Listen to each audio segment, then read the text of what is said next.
So welcome everybody today, and thanks so much for taking the time to join us.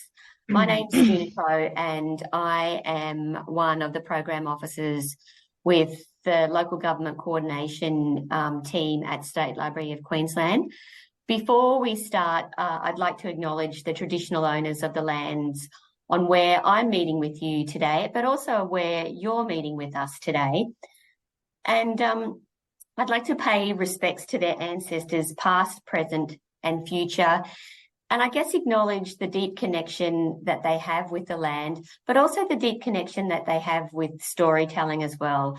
And that's a really important part of the job that we all do with the work that we do in public libraries.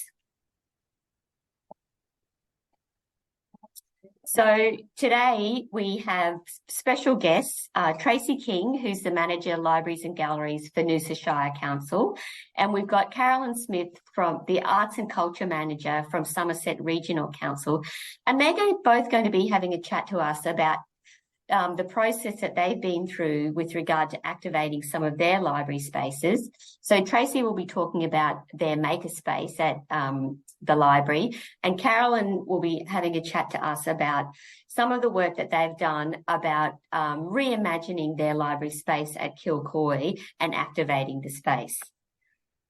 So I'm going to hand over to Tracy now.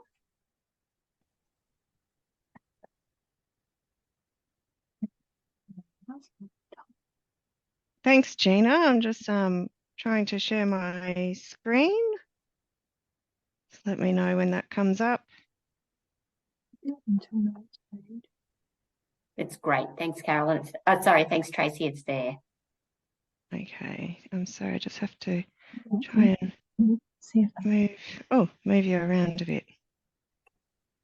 Actually, I might just turn that off.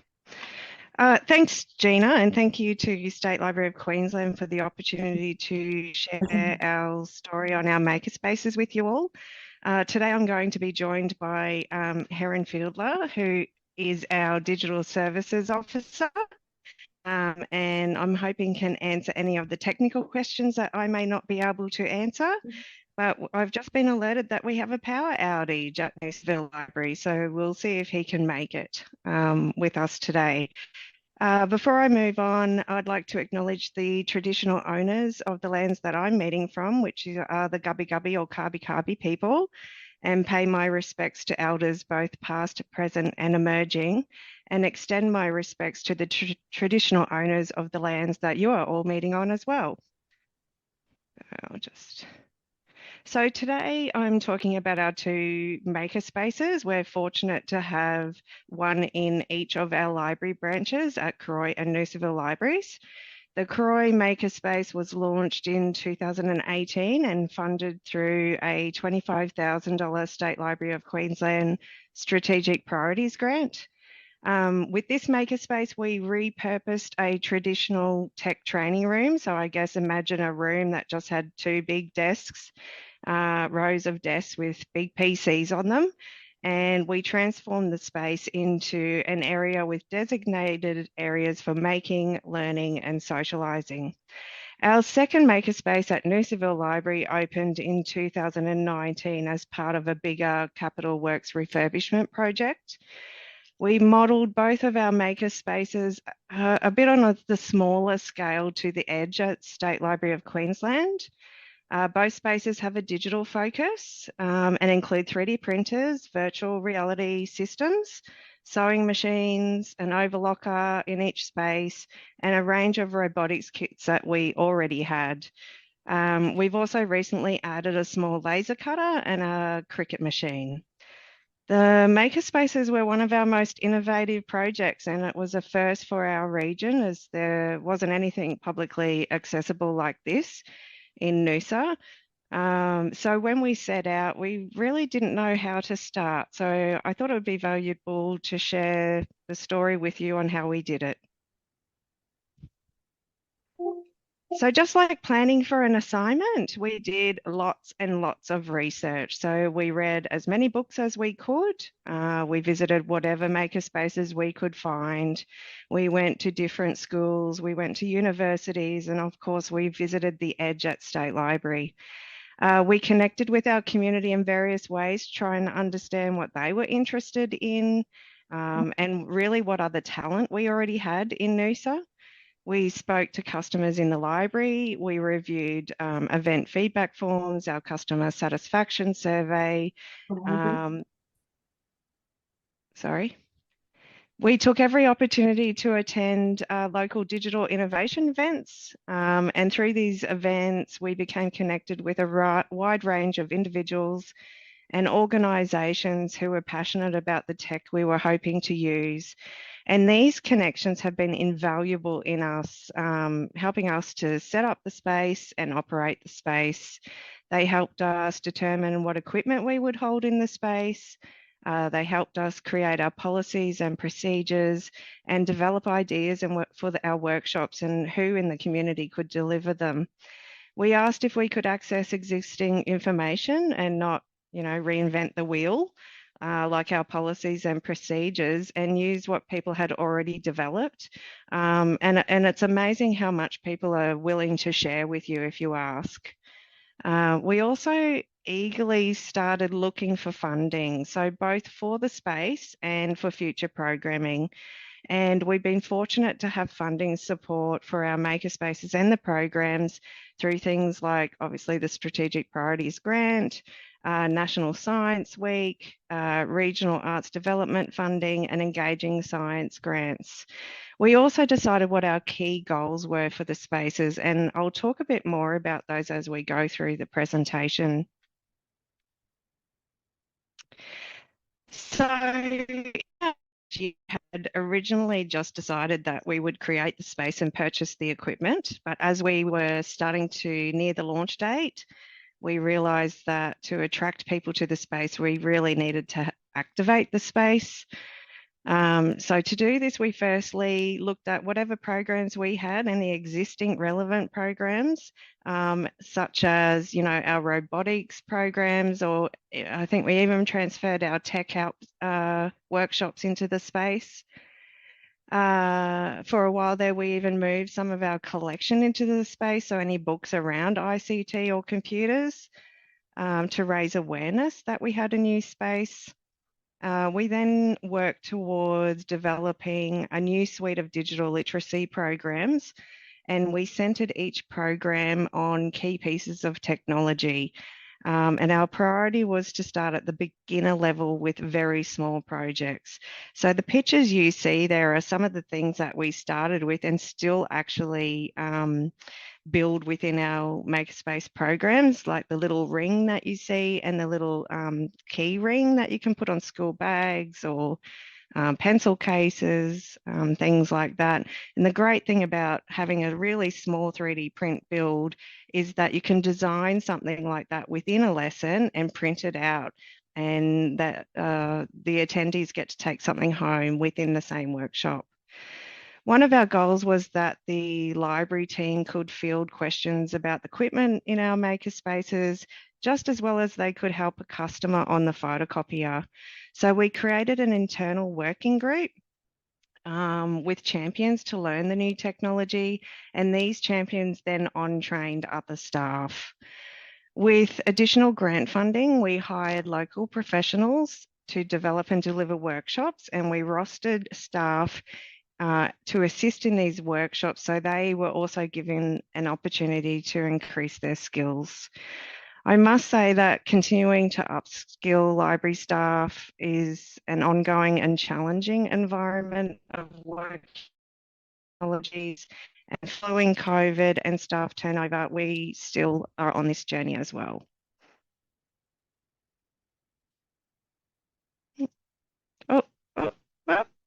I've had a tech issue. Someone help me. Here we go. So over the last 5 years, we've delivered over 500 Makerspace programs and had over 5,000 people attend one of these. So that's about 100 workshops with about 1,000 people attending each year. Our goal was to provide access to and training for those already interested in the technologies, but also provide opportunities to those who weren't interested in the tech but might be if they experienced it. So with a range of different programs available, we've been able to attract a diverse array of new audiences who may have never have thought to use a library. We started with providing something called See the Space, which were demonstration workshops for those who may just want to watch and get a better understanding of the equipment, but didn't necessarily want to be hands-on with the equipment. And as I mentioned, we then developed our beginner programs on each piece of the technology. So for example, we started off with a beginner sewers workshop, or a beginner's 3D printing workshop. And we still deliver these because they continue to be very, very popular. We also created a range of STEAM-related programs for our young people and their families and align these with special days or themes of the year like Science Week and Story Times. We developed a specific storytime session once a month called Tinker Tales that had a little bit of a STEAM activity at the end of them within the space. Some of the youth programs that we've delivered and the outcomes of them include making things like 3D bubble wands, Christmas decorations, cookie cutters, bookmarks, some jewelry, and laser etched LED lamps. We also host and provide support to the local Digital Inventor Club, and this is a student-run after-school activity group. Once our beginner programs were underway, we started searching for more grant funding and local talent and partnerships to deliver more advanced programs. And these have been typically held over longer periods, like maybe every Saturday for 4 weeks running, and they include more complex builds or projects.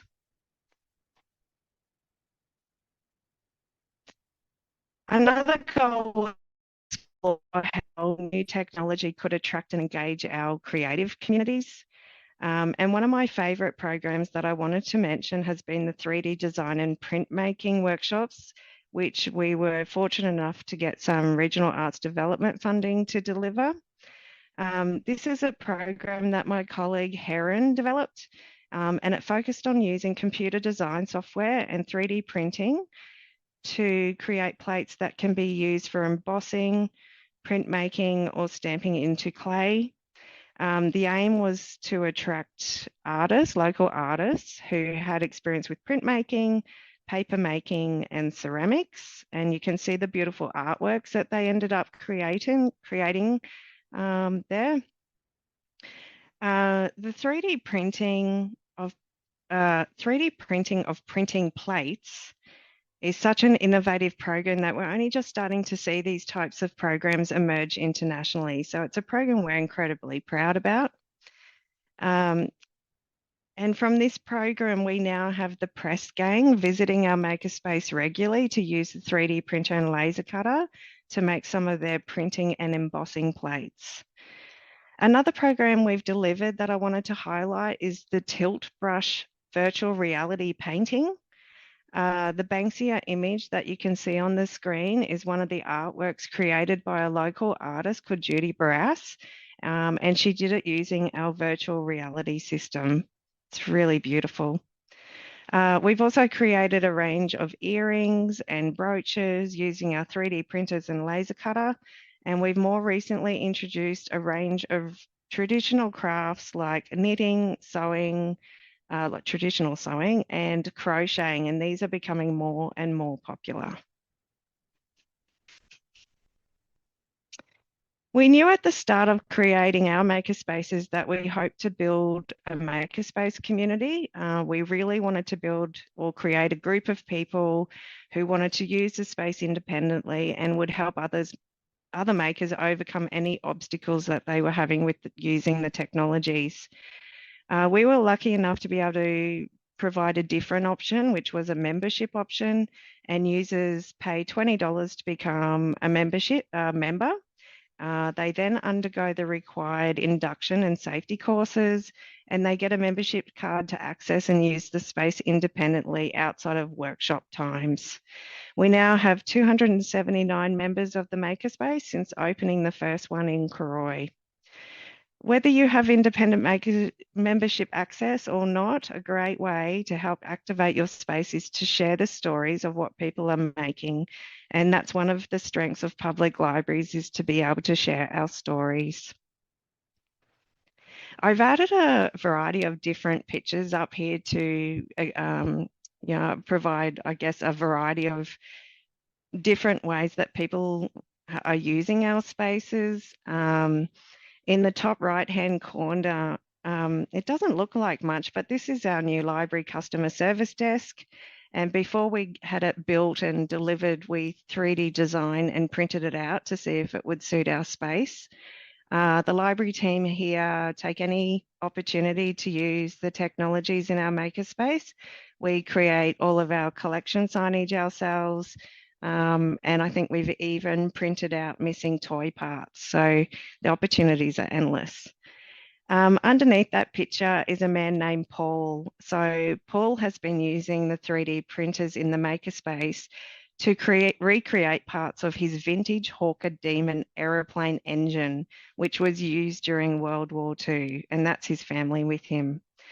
Matt below his sculpture that you can see within our virtual reality system, and he created it to scale before making it for real for a live stage performance.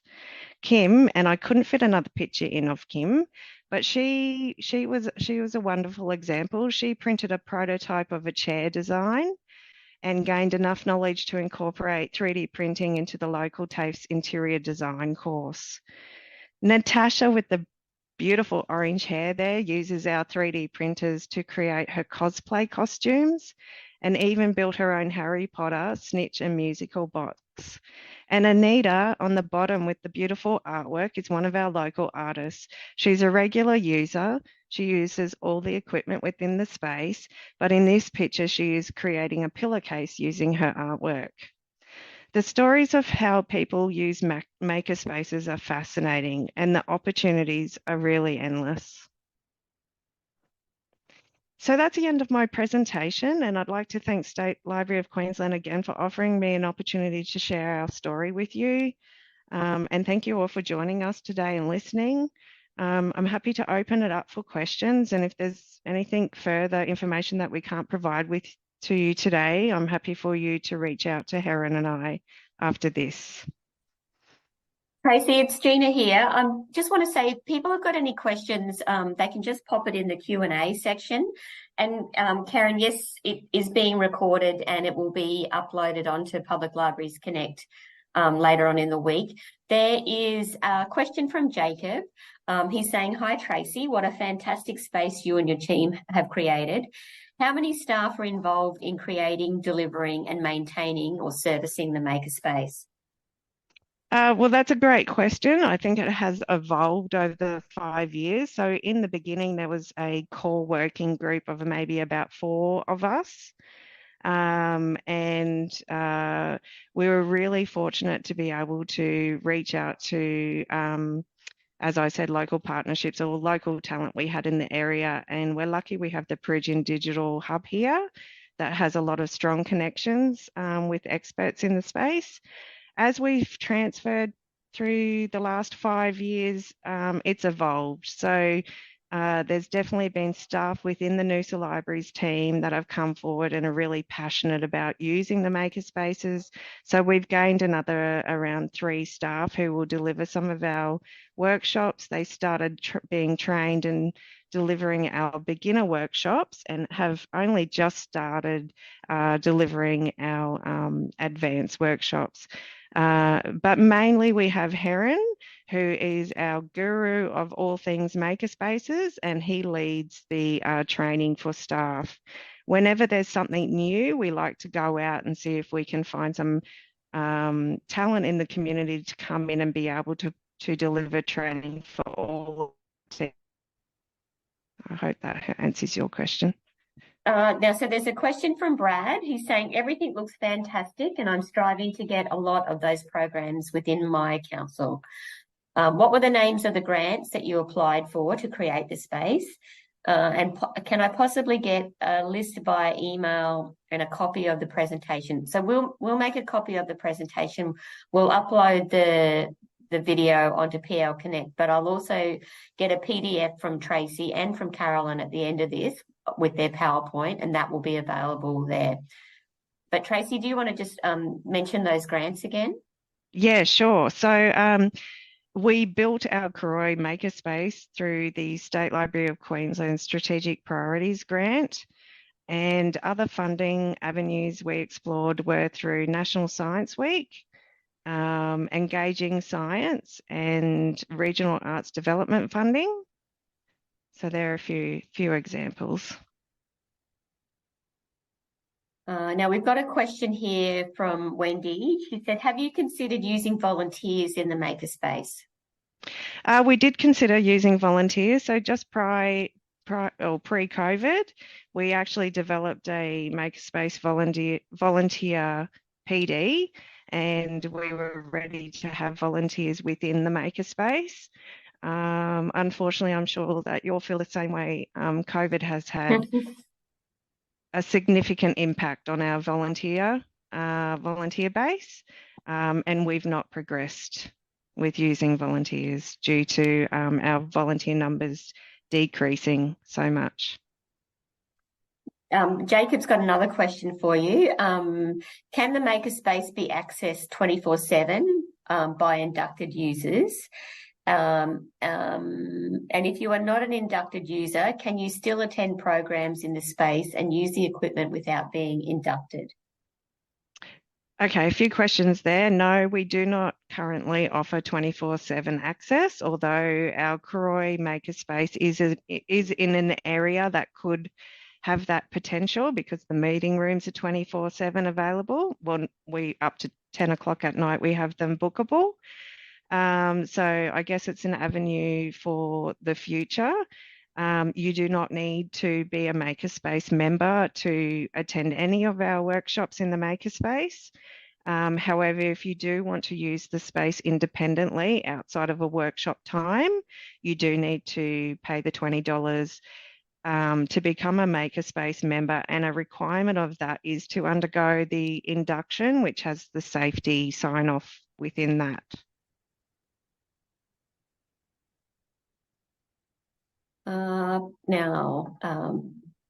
So Pamela's got a question about membership. What benefits to members do members have for their $20? So it's a once-off fee, so it's a very minimal fee, and the main benefit really is that you get independent access to these spaces.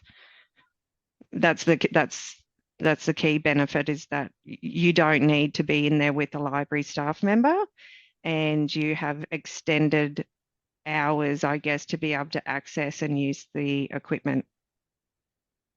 And I guess it's a small revenue maker as well for us all, you know. So I think you've answered Emily's question there. She said, is the $20 cost, is it a yearly payment? But it's a one-off is what you've said there. Yes. And Wendy has asked, so she said, do you add information to the user's card when inducted so they can use the space if they don't have their card? So we decided that we would actually put security on our rooms, and so it's a different access membership card. So it's in addition to their regular library membership card. So, yeah.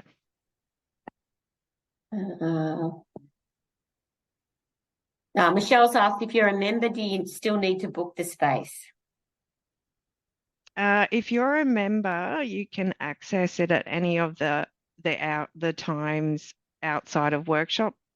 So we allocate our regular workshops on particular days. So they have 3 or 4 days of the week that they can access, and they don't need to book. They can come straight in on their card and access the space.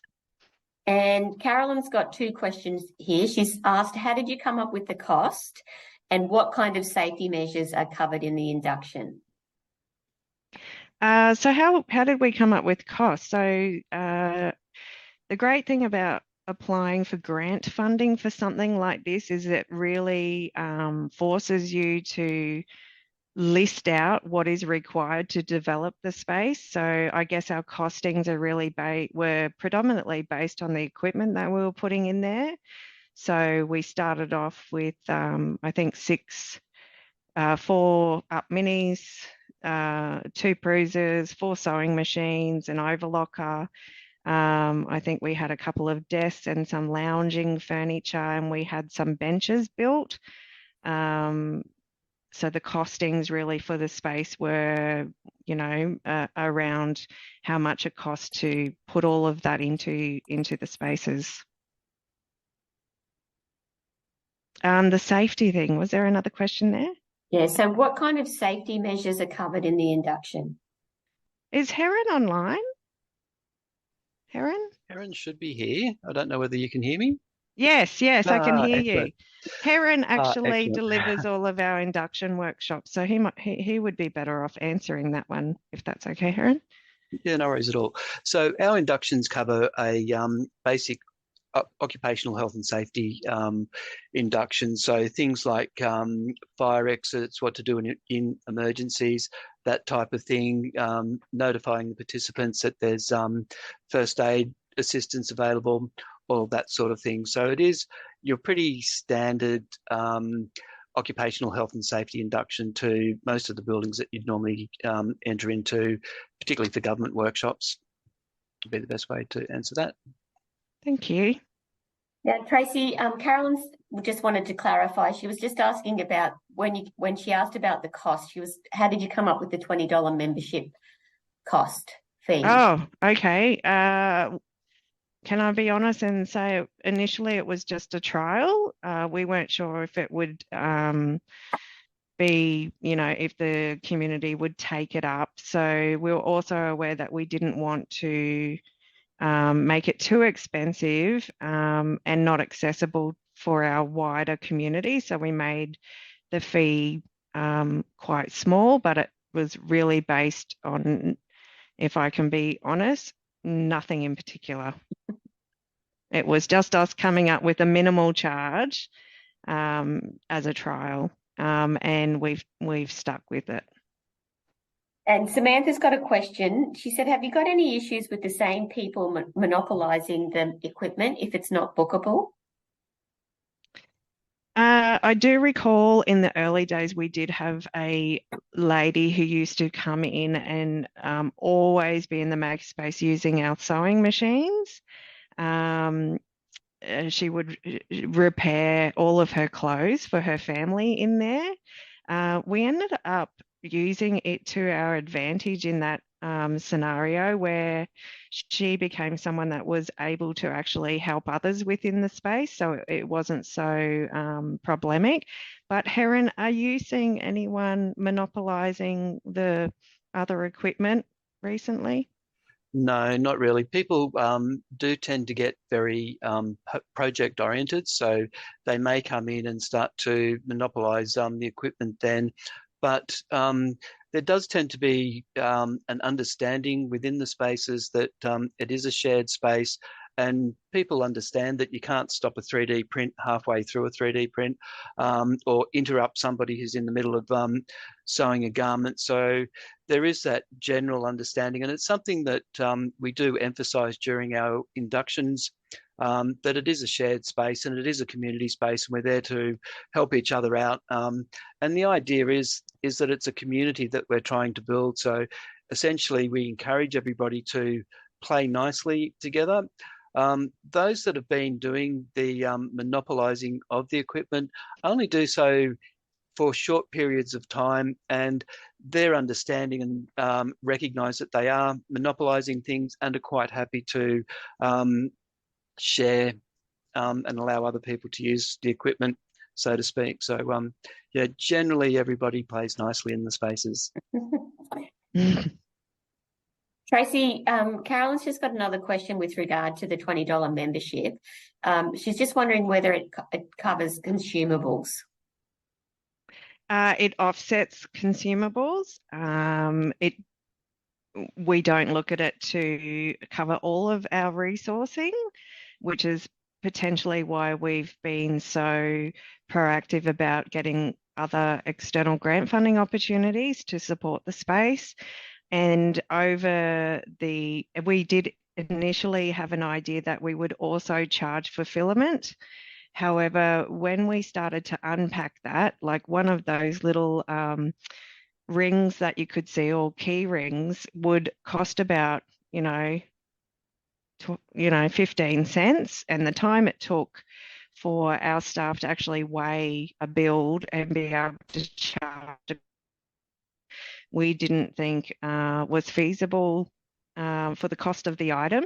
So at the moment, we're just having discussions around whether or not we'd start putting in charges for bigger builds. So something over, I don't know, 4 hours to print or 6 hours to print. Over the 5 years, I've also been able to develop a operational budget within the library's budget, and I start to increase that every year. So we're starting to develop a good budget now where we can pay for resources. And I think we might have this as the last question. Rachel has just asked, do you have any sort of tinker programs where people can pull apart old tech to see what's inside? Or are there workplace health and safety issues with this, like the potential for someone to hurt themselves? I don't believe we did. We did initially want to develop a program similar to the Edge at State Library, where we had customers rebuild computers, but that didn't eventuate. I don't believe we have any in our suite of programming at the moment, do we, Heron? No, we don't, not at this stage, but I think that there would be a general interest in certainly revisiting the computer build componentry, that's for sure. Mm. Thank you so much, Tracy. That's been really interesting, and I love the way that it's not just the tech side of things, it's also the art as well that's been incorporated into that. I think everyone's going to walk away from today's presentation with so many ideas and concepts. Wonderful. Thank you so much for the opportunity. Now, if I can just get you to stop sharing your screen, and we will get Caroline to share hers. So my name's Caroline Smith. I'm the Arts and Culture Manager for Somerset Regional Council. We're currently recruiting to the library team leader position, so that space is vacant. So I'm just acting in that role at the moment. So I'm currently dialing in from Yagara, Yugara, Gubbi Gubbi and Jinnaburra lands, and would also like to acknowledge the traditional custodians of the country from which I'm meeting with you all today. So I was quite surprised when Gina's email came through asking about small libraries, smart space. This was a project that started pre-COVID in 2019. So I was quite delighted to hear from her, but I had to go and dust off the grant application and reacquaint myself with the sort of crux of the project. So just by way of background info for you all, if you're not familiar with Somerset, the region was formed, or the council was formed in 2008 following an amalgamation of Esk and Kilcoy Shire councils. We're sort of located west of Sunshine Coast, Brisbane and Ipswich. Somerset region is about 5,000 square kilometres, and it's a region of towns and villages. It doesn't have a metropolitan centre. It's home to approximately 26,000 residents. So we're a large region in terms of mass, but we have a small rate space. So council officers are fairly familiar with grant application processes across the region. It's a largely agricultural and cropping based region and is dominated by those industries, with over 9% of the working population employed in agriculture and forestry. Like a lot of areas in southeast Queensland, it's been impacted by several years of successive floods, droughts and COVID-19. And combined with that, Somerset's a region with over 45% of the population classified in the highest quintile of socioeconomic disadvantage. So council's very conscious that there's a great need for free and accessible programs that support recovery, build resilience, enhance wellbeing and improve the physical and mental health outcomes. And libraries really sort of lead the charge there in terms of events and programming. So Small Library Smart Space took place in Kilcoy Library. Kilcoy Library actually started life as a Shire Council Chambers, and it was opened in 1976. It still looks exactly like that today, very much a 60s building. It remained a council chambers up until 2011 when it was refurbished as Kilcoy Library and Service Centre. It's the region's second busiest library, and it has, just this financial year going, just over 20,000 people came through its doors. That's outside a region-wide visitation for libraries, of which there are 4 in Somerset, of 82,000. Today it offers regular events such as Story Time, Toddler Tuesday, STEAM Club. We have a Homeworks Connect program, JP services, and increasingly a regular program of speakers and craft events. It's a well-embedded and well-loved community institution. So by that I mean you might be down at the IGA having a problem with your phone, and the lady behind the counter will tell you to go up to the library. The ladies at the library will sort you out. So it has a really sort of lovely position in the community. So in 2018-19, we identified that the library was not meeting the needs of its growing community. It was a good problem to have. We basically couldn't accommodate the events and programs that we were running. They were really well patronised, and we just didn't have the physical floor space in the library to accommodate large groups of people. Kilcoy is a thriving small country town. It's about 1,800 in population. It's home to a large meat works, or as we like to call them these days, protein precincts. It has many international employees. The precinct itself employs up to 1,800 workers, so as large as the town itself. We recognised that the Kilcoy community had a great diversity in its cultural makeup, and conversely, the community needs. The current library was designed around the building's existing floor plan, and that was horseshoe in shape, and it also included a staircase in the middle of the building, which only staff could access the downstairs area. So it's a rough sort of floor plan there. I've just highlighted the actual library floor space. This white void area in the middle is a disabled toilet and a staff tea room. This was where the library was situated, and it was dominated by library books, which you would expect to see in a library, but it left very little room for any kind of large event or gathering, and I'll show you some photos a little bit later on. Customers would come in the front here, and then this was a library office here. We were also limited with this building with the weight of library shelving and library books. There are only certain places we could place the book stock because of the weight of the shelving. That was something else that we had to think about and, excuse me, negotiate when we were reimagining the space. So as I've just mentioned, the layout was extremely prohibitive. It had no dedicated meeting or community space, and we were unable to hold programs of any size in the library itself. We used to always have to go across the road to a hall or to a building next door. And that would absolutely drive me bonkers, because the whole point of having events and programs and getting community in was to have them in the library and to sort of utilise that space.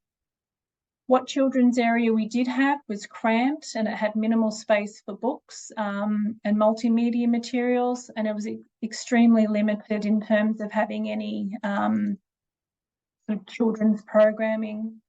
We also recognised that we didn't have a young adults dedicated space, so this was for studying, working on projects, or even just sort of gathering and hanging out. They had very limited space to occupy. So what's coming up next are some photos of what the library used to look like. This is the left of the horseshoe shape, and this is what I mean about it being quite full of library stock. There was no other way that these bookshelves could run because they had to be on sort of weight-bearing beams. If you can just see my counter at the back there, this was the only sort of study table space we were able to offer.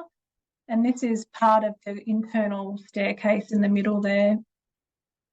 This was the children's area.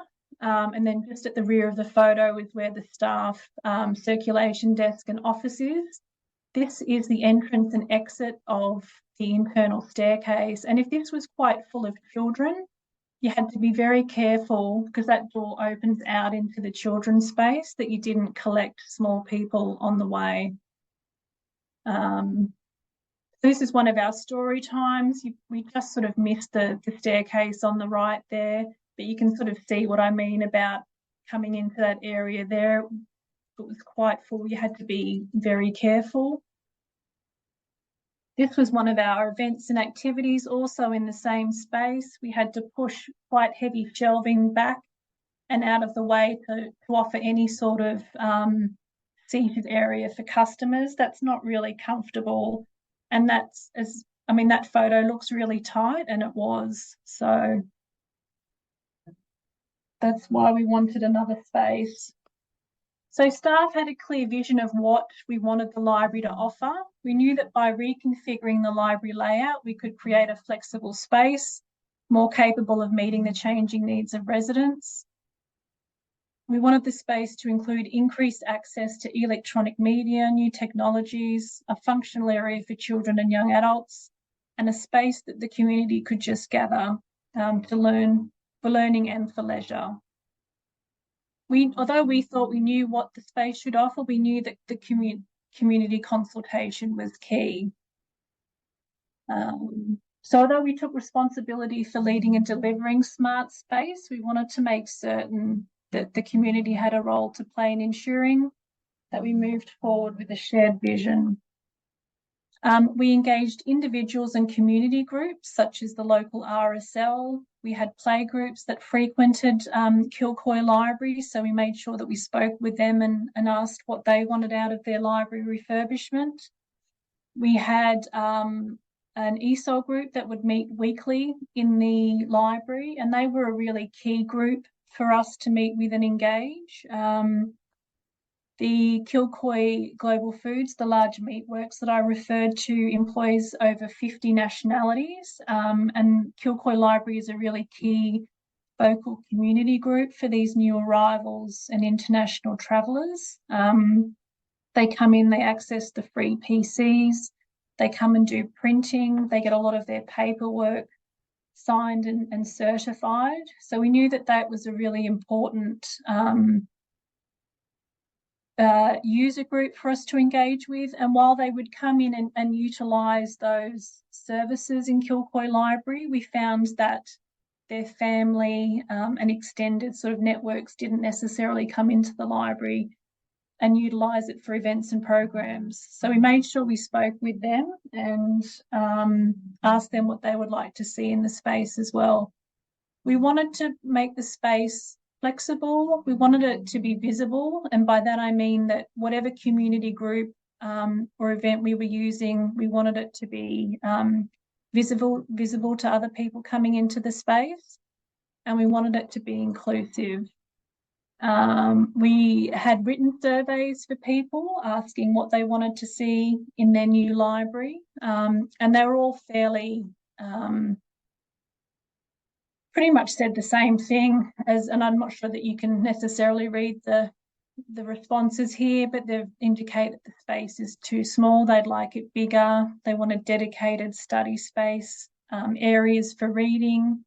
There was no sort of soft furnishings. There was nowhere comfortable really for people to come in and just sort of sit and be.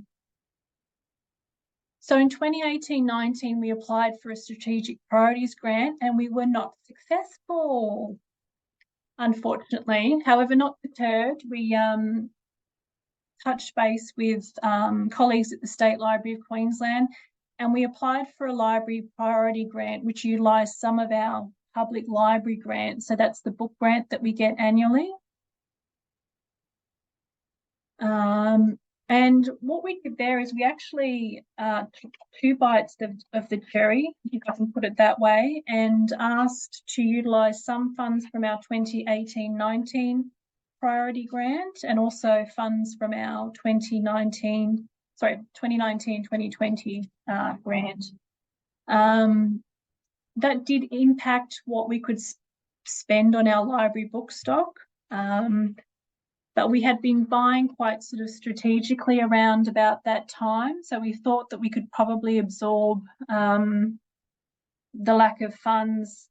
So for example, we sort of spent quite a bit in our audio books and DVDs. So we thought, you know, the following year we could afford not to spend as much, and the impact across the sort of stock across the library services wouldn't be as notable.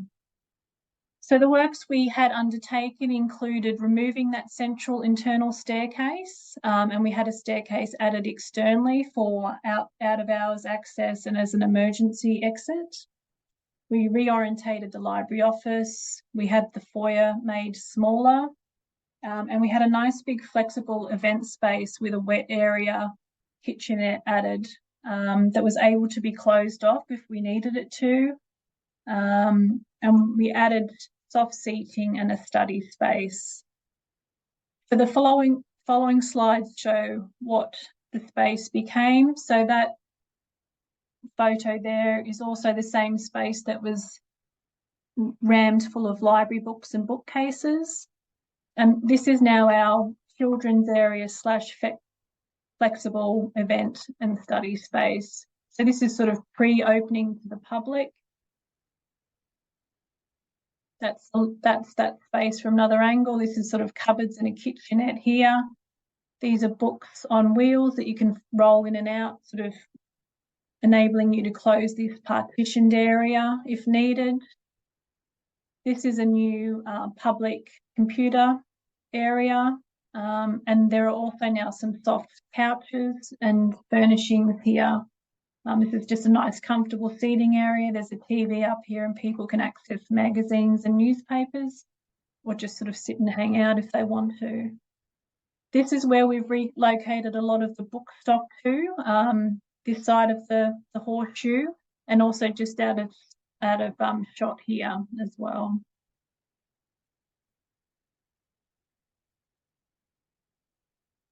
So key issues. We started the project before anyone had ever heard of COVID. So the project ran smack bang into the start of COVID, and was delayed considerably due to supply issues and obviously the sort of shutdowns that we experienced. It took some time to build our visitation and attendance back up, and I know that was experienced by public libraries across the world really. I would say that numbers are only now just getting back up to what they were pre-COVID, and we're really probably only getting the best out of that event space now. We also didn't have any international workers when we reopened. That was one of the key community groups that we wanted to engage with. And I would say again, they've only just really started coming back in and back into the community in the last sort of 12 months. So that looked a little bit different from what we initially envisaged the project to be. Positive outcomes, we had really good community buy-in. They were very engaged and involved in the project. We developed some new relationships for the library service. We created a sort of unique community space, one that fosters social connections and active learning. And hopefully we've given greater visibility for local organisations.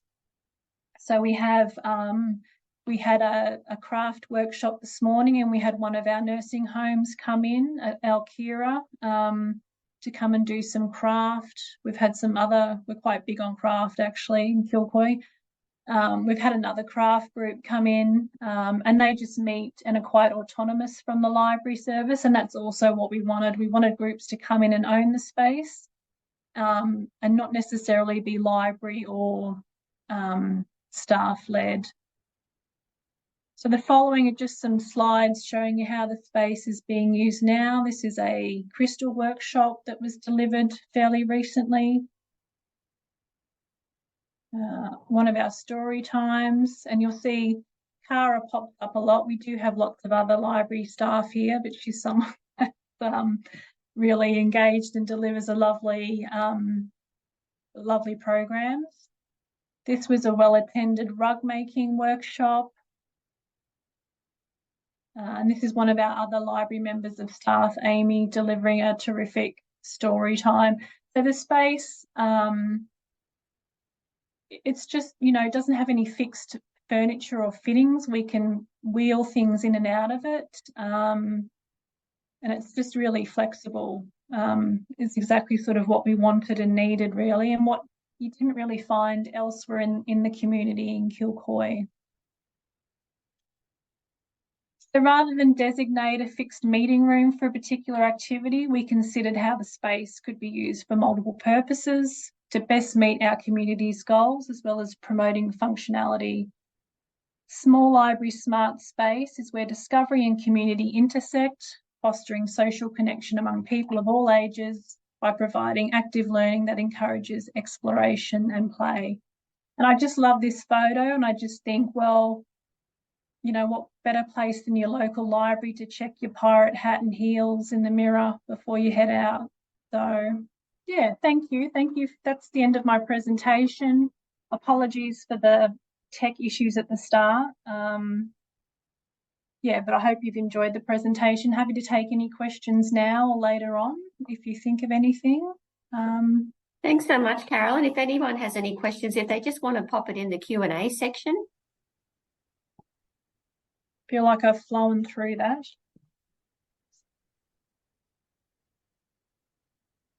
It's great to see how a space, when it's reimagined, how much more engagement there is with it within the community, and obviously that's something that you're seeing now.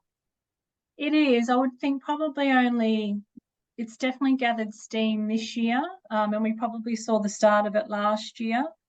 Just trying to get those community groups and users back in the libraries. But I know that was something that libraries, across Queensland were experiencing. But we've just had that consistent use and community engagement this year. So it's not something that's sort of ebbed and flowed, like our events and statistics are really sort of going back up. I mean, it's still a 1960s building. It's not doesn't have necessarily those bells and whistles, but it's just really reconfiguring that floor space has allowed us to, really deliver a variety of events and programs for the community in the library. Before we just couldn't do it.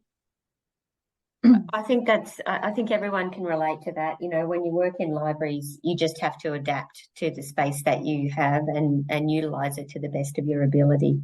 Yeah. I think at this stage there are, hang on. So Samantha's asking, do you know how much space was freed up by removing the staircase and reducing the entrance space? I'd have to look up the exact measurements. It would have been, that's the sort of detail I don't recall off the top of my space. It would have been several square feet. The staircase was enclosed by sort of glass paneling, and it had a tiny little almost corridor behind it, which was fairly unusable. And the foyer was a shared space with the customer service team. So we took some of their space back as well. I can email through the actual floor plans if you like, but I don't recall the exact the exact figures off the top of my head. Samantha, maybe if Carolyn, if you're happy to share your email with Samantha, we can talk about that offline anyway. Pamela's got a question here. Is the space bookable by community groups, or is it library only? It's been library only, but when we did the project, the thinking was that it could be booked by community groups and also accessed after hours. But, with the COVID and delays to the program, and then also just trying to get our events back on board, that's something that's been pushed back. But I would definitely look at revisiting that in the future. Now, Rachel has said, you've done a wonderful job reimagining your space. We have a very small space in our Canungra Library with all the disadvantages you mentioned, like having to do story times outside in the park across the road. So this is really inspiring. So I think, well done, Caroline. Oh, it was a team effort for sure. Interesting with a global pandemic in the middle, but you know, we all were there, all survived. So yeah. Now I am conscious of the time, so we have come to the end of the Lunchbox session. I just want to say once again, thank you so much, Tracy and Carolyn, for taking the time to share your story about your libraries and the great impact that you're having on the community. So I'm sure everyone who's attended would also be saying thank you very much. And I guess to everyone that's taken the time to come today, thank you for participating in today's webinar. Thanks, everyone. Thanks, Gina. Thank you.